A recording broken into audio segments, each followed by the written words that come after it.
മാതൃരാജ്യമായ അമേരിക്കയിൽ ആദ്യത്തെ നിയമനം നടത്തി ലിയോ 14 പാപ്പ. കാലിഫോർണിയയിലെ സാൻ ഡിയാഗോ ബിഷപ്പായി ബിഷപ്പ് മൈക്കൽ ഫാമിനെയാണ് പാപ്പ നിയമിച്ചത്. ലിയോ 14 പാപ്പയുടെ US-ലെ ആദ്യത്തെ നിയമനമായതിനാൽ ഇത് പ്രാധാന്യമർഹിക്കുന്നു. 2023 ജൂൺ 6 ഫ്രാൻസിസ് പാപ്പയാണ് മൈക്കൽ ഫാമിനെ സാൻ ഡിയാഗോയിലെ സഹായമെത്രാനായി നിയമിച്ചത്. തുടർന്ന് സെപ്റ്റംബർ 28 മെത്രാഭിഷേകം അദ്ദേഹം സ്വീകരിച്ചു. 2025 മാർച്ച് 17 കോളേജ് ഓഫ് കൺസൾട്ടേഴ്സ് അദ്ദേഹത്തെ താൽക്കാലിക രൂപത അഡ്മിനിസ്ട്രേറ്ററായി തെരഞ്ഞെടുത്തിരുന്നു. 1967 ഫെബ്രുവരി 12 വിയറ്റ്നാമിലെ ഡാനാങ്ങിലാണ് ബിഷപ്പ് മൈക്കൽ ജനിച്ചത്. അദ്ദേഹത്തിന് 13 വയസ്സുള്ളപ്പോൾ അദ്ദേഹത്തിന്റെ കുടുംബം വിയറ്റ്നാമിൽ നിന്ന് പലായനം ചെയ്ത് മലേഷ്യയിലെ അഭയാർത്ഥി ക്യാമ്പിലെത്തി. അതിനുശേഷം 1985 സാൻ ഡിയാഗോയിലേക്ക് അദ്ദേഹം താമസം മാറ്റുകയായിരുന്നു.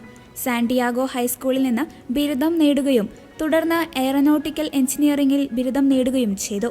1999 ജൂൺ 25 അദ്ദേഹം തിരുപ്പട്ടം സ്വീകരിച്ചത്.